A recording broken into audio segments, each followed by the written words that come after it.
What's happening? What's happening? What's happening? Of course, you know it's your boy B Hot Radio Shout and stepping in the building. I got an A-Town family member and friend to the show off in this thing, Carlos Neal, Freaknik Festival, party promoter, and everything else in between. What's good with it, boss? What's good, Big Pimpin'? Hey, man. Lo, first of all, man, that Freaknik, you brought it back successfully, sir. Yes. You know, I mean, we saw the documentary.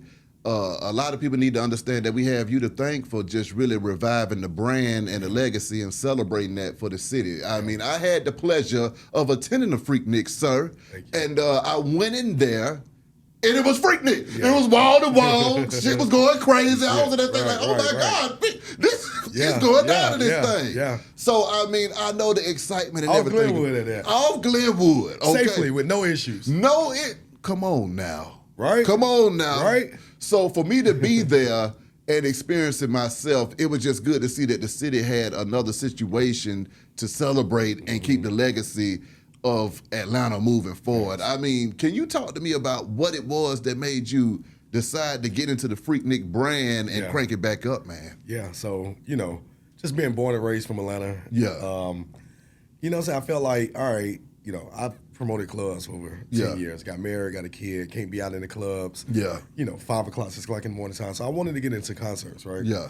And it's very difficult for promoters to kind of like break through that barrier because as we talked about before this, you know, we started, it's not a lot of OGs in the game that's reaching back and pulling the young ones up. You know Come what I'm on, saying? It's not man. a lot of, you know, so I had to, you know, go in and use my talents and use my own resources, right? So I did a concert at State Farm Arena.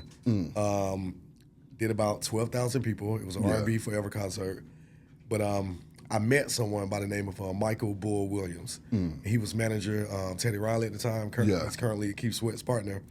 And Bull saw me. He was like, Los, man, you know, I just watch how you move. Like my partners was sabotaging the show. You know what I'm saying? Like taking Kid Capri in the back to go, you know, taking him away from where he needed to be at. Yeah. You know, all this different stuff. But he was like, I saw how you move. So I ended up linking up with him. And he was like, bro, you know, like, what's next? You know what I'm saying? I was like, man, I said, I want to do something, you know what I'm saying, like for the city. So, you know what I'm saying? We were just thinking of like different ideas, you know, stuff that we could do.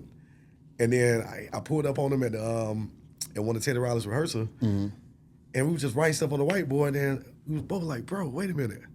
What about Freaknik live in concert? Yeah. So at the time we was like, okay, I said, that's fucking dope. Yeah. So then I was like, all right, so I started thinking of like all the artists I listened to back when I was, you know what I'm saying, at Mage, you know, surrounded on the hill. Come on now. With the house speakers in the Come back of on my now. truck. You know what I'm saying? I used to listen to Project Pat. I used to listen, you know what I'm saying, to, you know, Lou, you know, but Kilo Ali, you know what I'm saying? Like, so I basically took my favorite mixtape and just booked all the artists, you know what I'm saying? But I didn't tell them that it was Freaknik. Oh. Because I didn't want, you know, nobody to, you know, try to, you know, go up on their rate. You know, like, I'm doing it myself, no sponsors, no nothing. Yeah.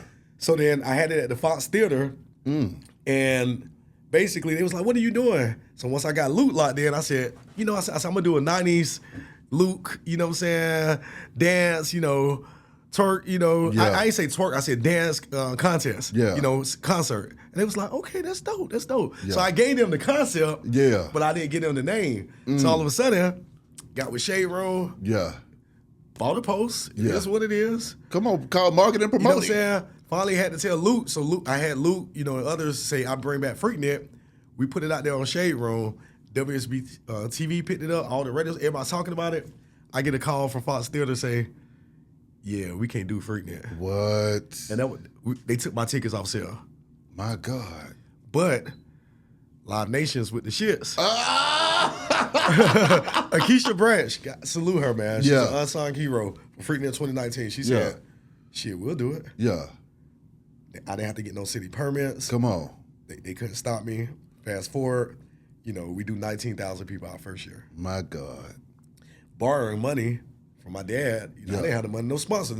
To this day, still no real sponsors. Yeah. You know, my dad, you know, my late father let me borrow, you know, a couple $100,000 from a home equity line of credit. My God. But I gambled, you know. Yeah. I had a decent job. I was at Microsoft at the time. So I said, then. Dad, if I fuck up all the money, I can work and pay it back to you over the next 2 or 3 years. So he knew that, you know what I'm saying? Exactly. So, but took the gamble and it paid off. Yeah. But it took everything I had to make that happen. Oh, my God. So now, after that happened, man, I mean, what happened next? Well, one, that was when, the battle really began. So, had a little issue with Luke. He was upset. Yeah. I'm still not really sure. I hear he told somebody, I'm not gonna say his name because I don't want to betray his trust. Recently, Yeah. man, the promoter was just trying to cut my time. I'm like, really, bro? Like, no. He went on live afterwards. That's when the hijacking started trying to begin. So he went on Instagram and said, "I'm gonna bring Freaknik back, and I'm gonna do it the right way this time." Keep in mind, in the documentary, he said you can't bring it back. So I had my, the one thing about me that I'm not is stupid. So I had my, partners, attorneys. I made sure before I put all that money into it that nobody could come shut me down. I had a cease and desist by people who claimed to have been part of Freaknik in the 90s. I had to go to court the week before that 2019 concert. They tried to file an injunction and stop it. They couldn't. You know what I'm saying? Because like we were talking about earlier, for years, nobody wanted to touch the Freaknik brand. Nobody, you know what I'm saying, had too much stigma. I'm the only one that not only, brought it back, but brought it back with a purpose. I'm an alpha. I'm a member of Alpha Phi Fraternity Incorporated. We always believe in partying with a purpose. You might leave, you might come That's right. to turn up, but you go leave with a message. Exactly. And so, I always, embody that in my events. So like me turning into a nonprofit, me having, domestic violence, awareness, me having safe sex campaigns, me having know your rights from police brutality, me going to clean up the community that we was in afterwards, after the concert was over. Come on now. Getting an award from the MPU of Lakewood because they was like, yo, like these brothers, when they first came to Armenia, they was like, well, why are you here? You don't need us to sign off. I said, I'm here because I care. I want y'all to hear from the people, from the person that's bringing it back, why I'm trying to do it and what I'm trying to do with it. I don't need your approval. I don't need anything. Lakewood didn't require that. Yeah. But I'm here because I want to be.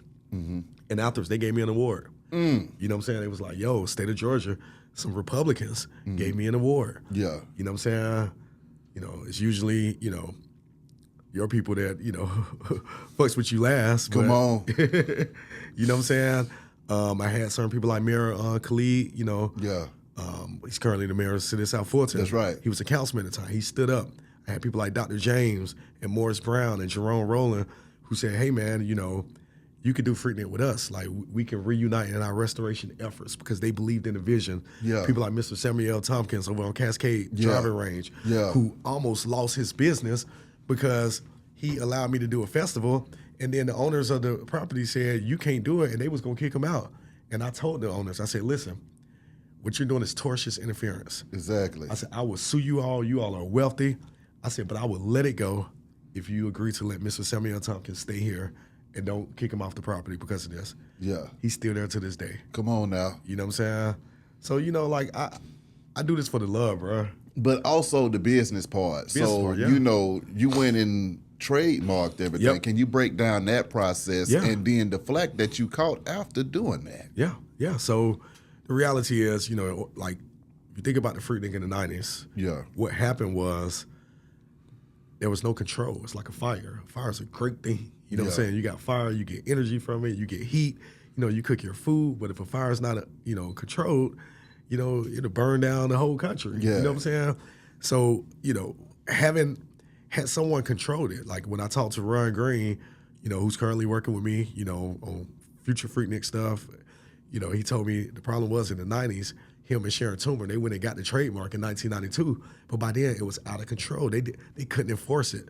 They couldn't make it whereas these are the sanctioned events and the other events, they didn't have the corporate sponsors. They tried. All stuff, by the way, not included in the documentary.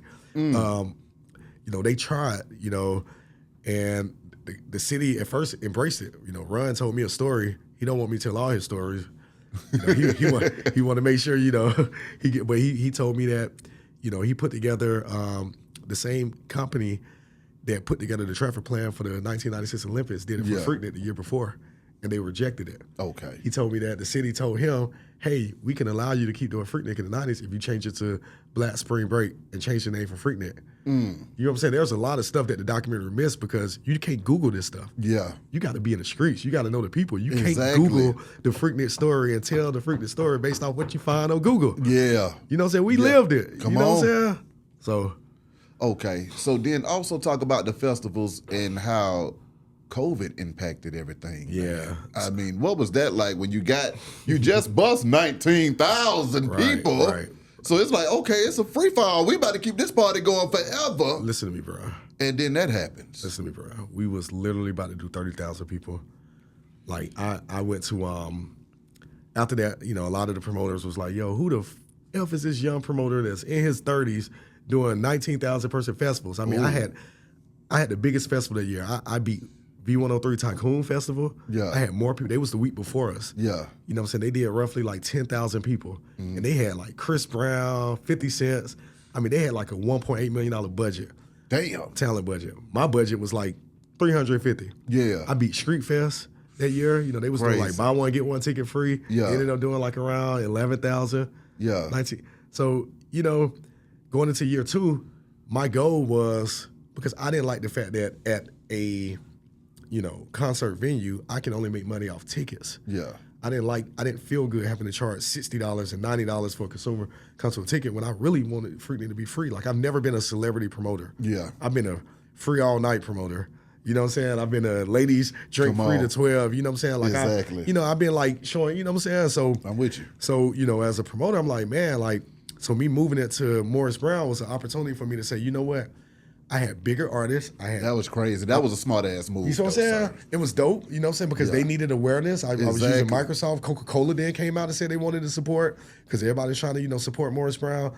And the first week, I sold $150,000 worth of tickets.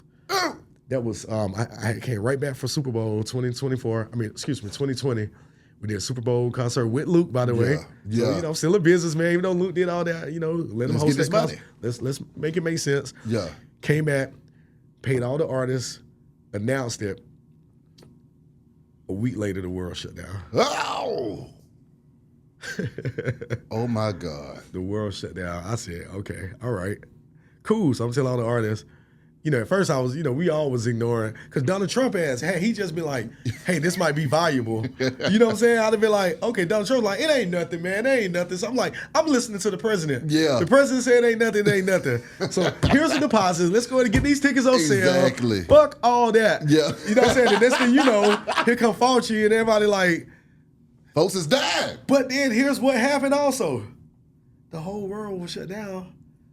Except for Atlanta and Florida. Yeah. So any events under 1,000, you could do. Yeah. So all the artists I had on my bill, you know, I get it. They got to eat. You know what I'm saying? This is how they eat. You know what I'm Exactly. saying? They're doing they did like 10 shows Yeah. in the city before it was finally okay to do, you know, large events Exactly. again. And by then, when I put, you know, tickets back on sale, you know, a lot of things had changed. So like during the pandemic, you know, I partnered with the city of South Fulton, Mayor Khalid, Yeah. and Tory for Old Nat Entertainment, and we did a march on Old National. That was what I called my Freaknik 2020. Yeah. You know what I'm saying? We did a march on Old National since we couldn't do nothing else. Yeah. In support of Black fathers. It was called Black Fathers Are Dope. Dads Overcoming Pressure Every Day. You know what I'm saying? And it was That's hard. yeah, bro. And you know what I'm saying? We did that shit. And then we fast forward, you know, when the pandemic was over with, by then, you know, Morris Brown received the awareness they wanted. Yeah. And the board, you know, pretty much was like, we don't want to be associated with Freaknik now.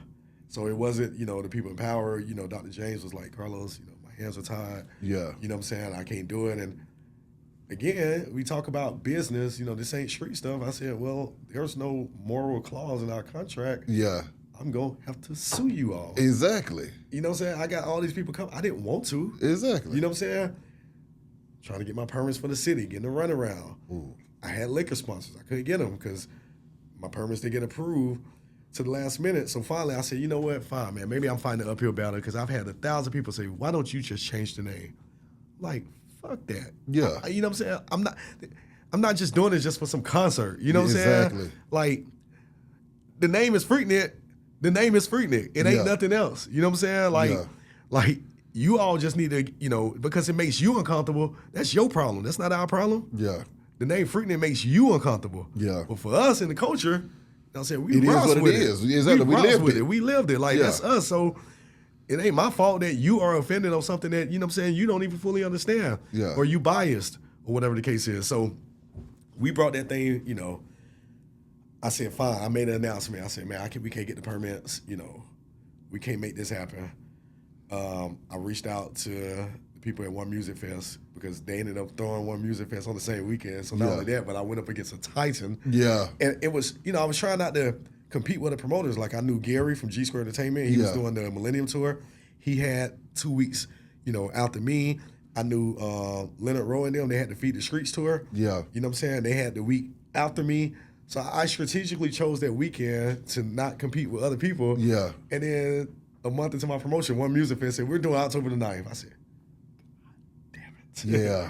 So then I had an opportunity to deal with Twin and them, and they was like, yo, why don't we do it at Cosmopolitan? That's how many Cosmopolitan hold. I didn't know, because I grew up on the west side. Yeah. Me too. And I want to keep it a buck, Yeah. like a lot of people to where I grew up, west side didn't really hang out on the east side. The east side didn't hang. So I didn't know What was going on? Glenwood was like the east side version of Bankhead. Yeah. I had no idea. But, I saw the venue was beautiful, all this Yeah. stuff. So I said, bro, bump it. Let's do it. You Yeah. know what I'm saying? So I moved it to Glenwood, was able to sell liquor, was able to have a car show out there, have Yeah. food. We did about, ultimately it ended up being around about 1,600 people. Yeah. I took the loss. I said I was going to lose the battle to win the war. Yeah.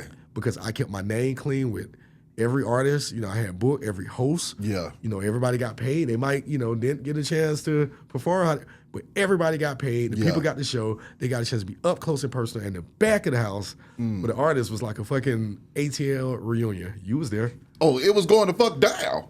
You know what I'm This saying? shit was crazy. Yeah, bro.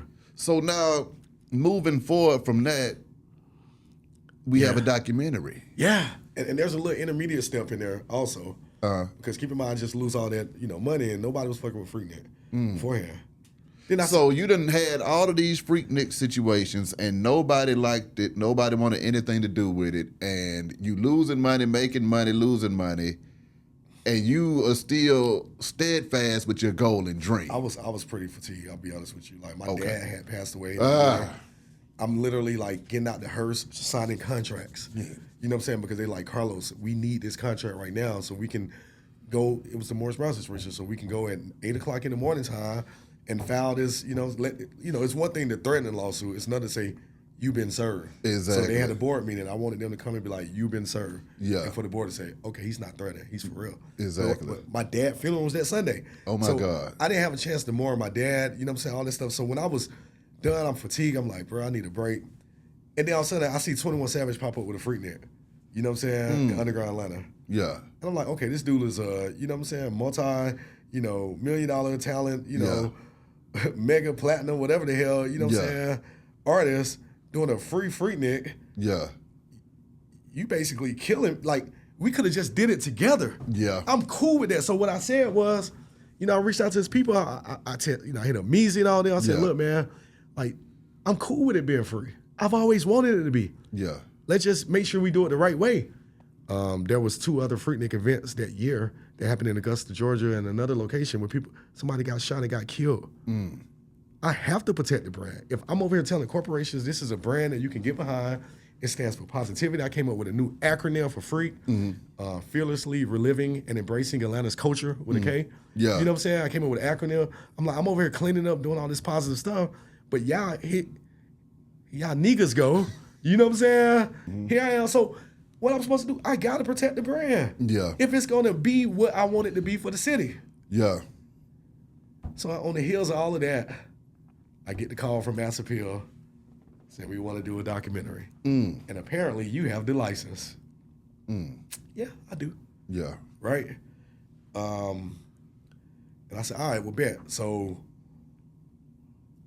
how can y'all help me? Because I also got approached by another larger network, but at the time they didn't already have the deal with Hulu, but they were shopping it to some of the big streamers. Yeah. They had the budget and everything. They said, we want to do the documentary in 2019. I told them no. I said, well, tell me how you want to do it. They was like, we want to talk about all the debauchery, all the stuff that happened, you know, blah, blah, blah. It's very similar to this. I said, I need 3 more years of me doing Freakniks to prove, because everybody kept saying, oh, you know, all this prophecy of doom and, you know, it's going to be shooting, you know what I'm saying? It's going to be fighting, it's going to be all this. The third time me doing it, none of it happened. So I said, you know what, this is the time to do the documentary now. Because I've proven that I can bring it back safely. I brought it on Glenwood. You know, so I had it on Lakewood. You know what I'm saying? You know, I've done, you know, marches on national, you know what I'm saying, with it. I was recognized by the state of Georgia. The nonprofit I went through. I said, cool. I said, so first I was like, all right, well, how much money does documentaries make? Because I don't fucking know. You know what I'm saying? Documentaries don't make a lot of money. Yeah. Okay. What they offer me, you know, financially was, I mean, I literally got the last payment like last week. I forgot about it. Yeah. I forgot how much. I was like, oh, damn, y'all still owe me another payment. Yeah. Okay. It was that little. Yeah. I'm just being a buck, you know what I'm saying? But I said, well, if the money ain't there, then at least help me tell the story of what I'm trying to bring back and put me in a better position with this event. You know what I'm saying? Afterwards, they said, Carlos, we got you. I flew up to New York, looked them face to face. They said, bro, I sat across the office from the Mass Appeal executives, the CEO. You know what I'm saying? They said, we got you, bro. They said, you know what I'm saying? They said, every brand that we work with, afterwards, they do better. You know, we do merchandise, we do music, you know what I'm saying? We gonna introduce you to sponsors. We gonna, you know what I'm saying? We gonna bring in, you know, an entity. They mentioned Live Nation Urban that was gonna come and produce the festival 2023. We're gonna have all the executive producers, they're celebrities, come and, you know, and perform and host the Freaknik 2023. We're gonna make this festival as big as possible, Los. You know what I'm saying? And then I got Eric from Swirl in my ear also saying, take the deal because we're gonna do it with or without you.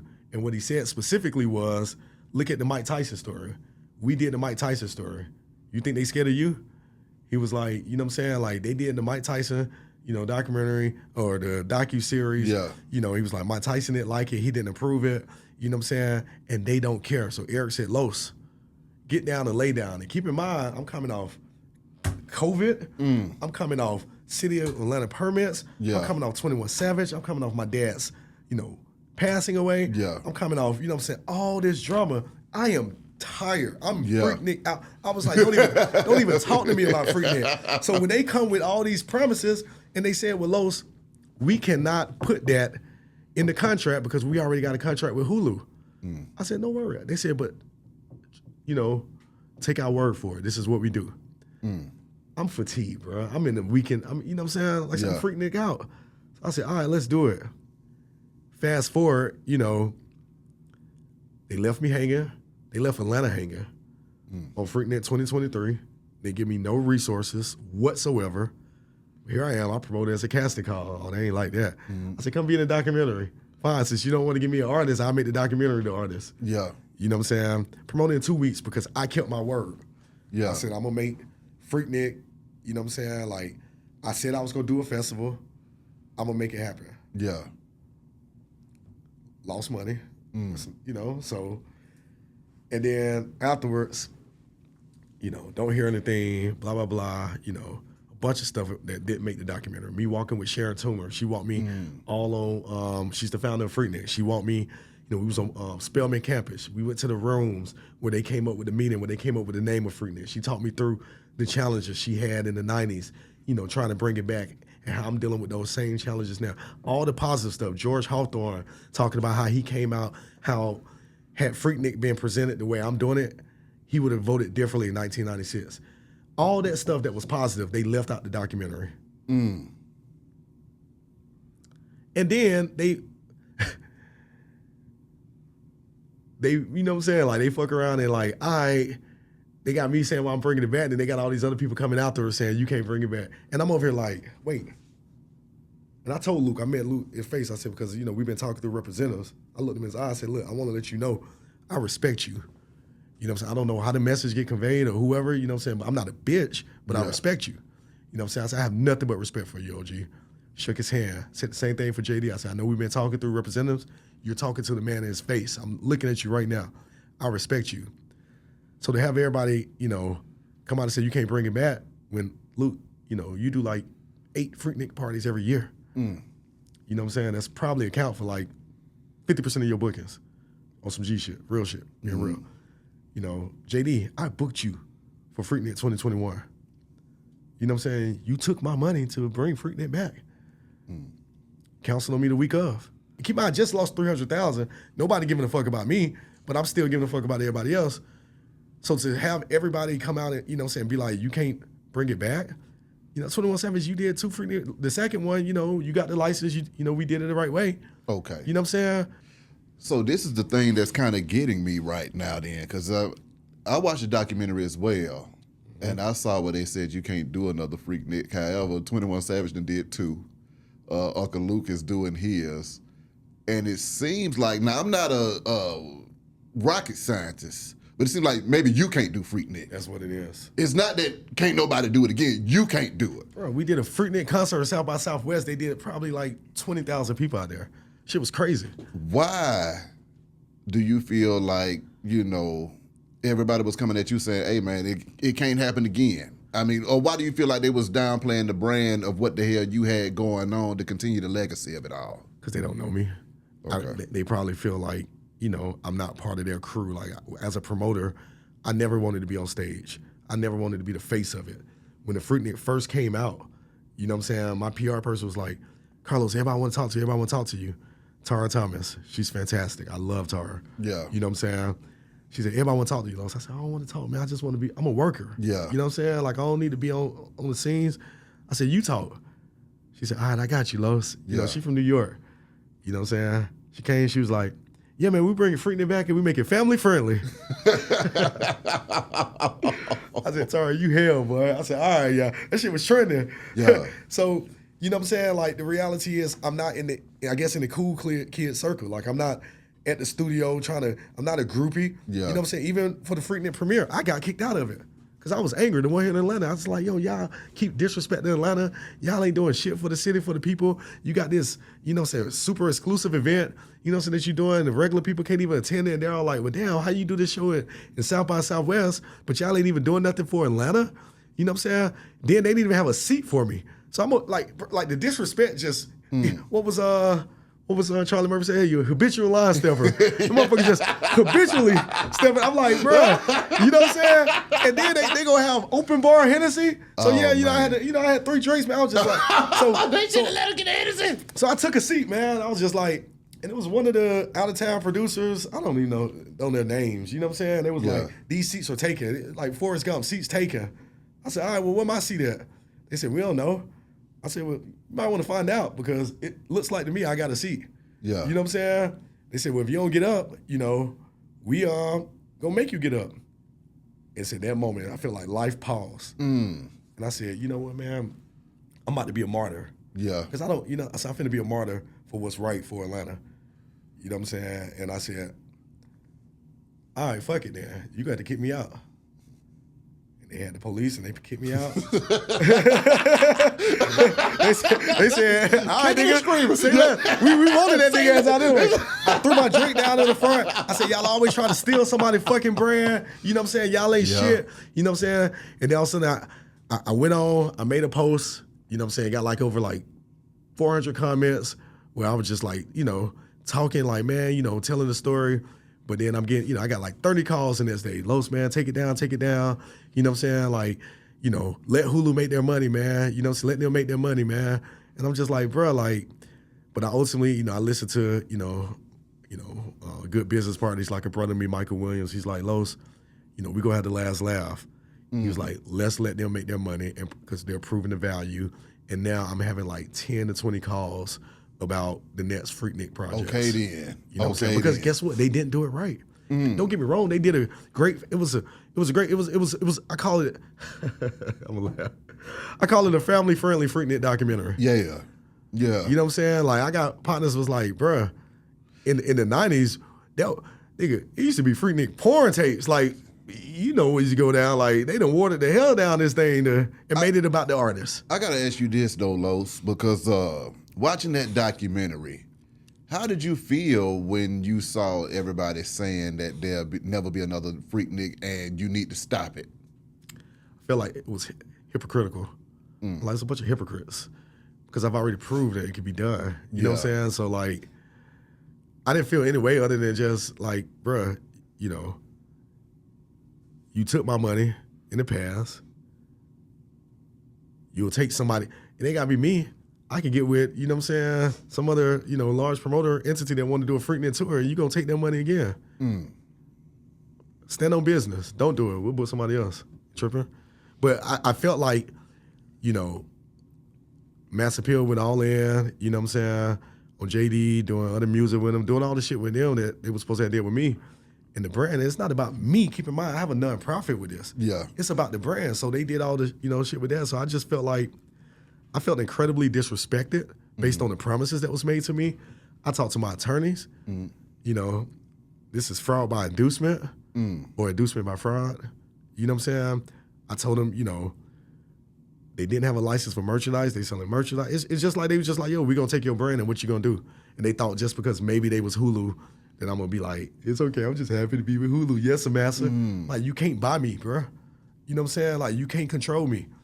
You know what I'm saying? I don't give a fuck. Like, I turned down money to do a Freaknik documentary in 2019, and I did my own. It's on YouTube right now, me and Slim Slang. Yeah. We put out a free documentary on YouTube. I don't care about the money. Yeah. I care about the message. And they basically said, F you on that. And I was furious. Oh, Los, you was drunk. I wasn't drunk 7 days later. I still was 10-10 hot. Every time I'm looking, they got all these people parading them around, all this press. Couldn't even, you know what I'm saying, even give a mention to the nonprofit deposit stuff. I'm like, bro, I would never do another documentary with them again. But they're telling me, Los, it's not Hulu. Hulu never talked to you. It's Mass Appeal who basically said this, you know what I'm saying, and basically Hustle is Swirl, who basically, you know what I'm saying, like, said all this stuff, yeah, we gonna do this, we gonna do that, just to try to get, you know what I'm saying? But they didn't do it smart because they only got a license to do one documentary. And they didn't knock that out the park. It was like #1 for a day, maybe top 10, and it's like, I asked 9 out of 10 people from Atlanta, have they seen it yet? They like, nah. I saw it and I thought it was a good documentary. I didn't get pissed off until the end. Yeah. When I saw the blatant hate for what you had going on. Yeah. It was blatant hate. And when I see that kind of blatant hate for an entrepreneur, a black man in Atlanta that done put his ducks in a row, then went and did everything legally, you could be out here doing something illegal and detrimental to the community. Right. You're trying to do something good for society and you're still getting hated on. That's the type of shit that pisses me the fuck off because it's like, come on, y'all. We got to show love and some kind of camaraderie for people that's trying to move the culture forward. And that's what I didn't appreciate. By the end of that, I was fired up because I was like, you know what? Because I wasn't seeing that coming. I was like, yeah, just go ahead and pass the baton. Yeah, it was cool. Right. And instead of passing the baton, they took the baton, they set it, turned it into a torch and stuck it in your damn eye. You see what I'm saying? Facts. And to your point, let me be clear. I thought the documentary did a great job at telling the, you know, history of Freaknik, telling the political things that happened. They didn't even, George Hawthorne was key to that documentary, Time to Political. They wasn't even going to include him. I had to tell them, include George. I said, George, I know they ain't paying you no money. You know, you're a part of the Freaknik. You know, we'll make it, you know what I'm saying, make sense for you on the nets. You know what I'm saying, as we do future stuff. Exactly. But your story got to be told. You know what I'm saying? So to your point, when they did that, it was kind of like, yo, like, why? Like, I guess they felt like, okay, since we only got one tap dancing. They got one time. That's true. And then they felt like, oh, they talking about Carlos difficult to work with. I'm like, you're always difficult to work with when you don't tap dance. You know what I'm saying? And so, you know, they mad for whatever reasons. And, you know, it clearly wasn't about the culture in Atlanta. It was about the dollar because when I did that first Freaknik in 2019, I started with 8 artists. On the day of, I had 30 artists. Why? Because me, with my limited financial resources, every artist kept coming out, bro, I should be on it. Yeah. You know what I'm saying? D4L then came out, man, we want to do a Shawty Low tribute. Bet. I'm going to pay y'all something. I basically included everybody except for, you know what I'm saying, and Kizzy, because by then it was like my running show was so tight. Exactly. But I told Kizzy, hey, man, I'm going to rock with you on the next one. And I did. Yeah. You know what I'm saying? I'm about keeping my word. You know what I'm saying? Like, exactly. You know, they could have easily opened it up and say, look, we can't do everything, but we can do what we can because we really want to make this about Atlanta culture. They didn't. You know what I'm saying? But what they did was a great story. They laid a great foundation to the millions of people who never really understood what Freaknik started for, you know, how it started on HBCU campus, how it was, you know, it was fraternal, it was unity, it was black empowerment. You know, it had a positive message. They was doing career fairs. They didn't even know about that. Ron was doing career fairs in the 90s with Freaknik. You know what I'm saying? They don't cover that part of it. What I need, though, is for our people to start showing some support for each other, though. It shouldn't be this difficult to do business in Atlanta. Yeah. You see what I'm saying? If you're coming up in Atlanta, you done got a graded baby like everybody else, and you trying to make it do what it the hell it's supposed to do. I just don't understand the disconnect between the young, the old, and the middle age to where we can't all come together and make this money.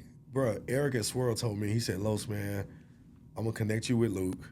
He said, let me ask you this. Are you cool with letting Luke come in, eat on the concert part of it, be a partnership, so that all the time people are booking him through Freaknik, he's now partnered with you?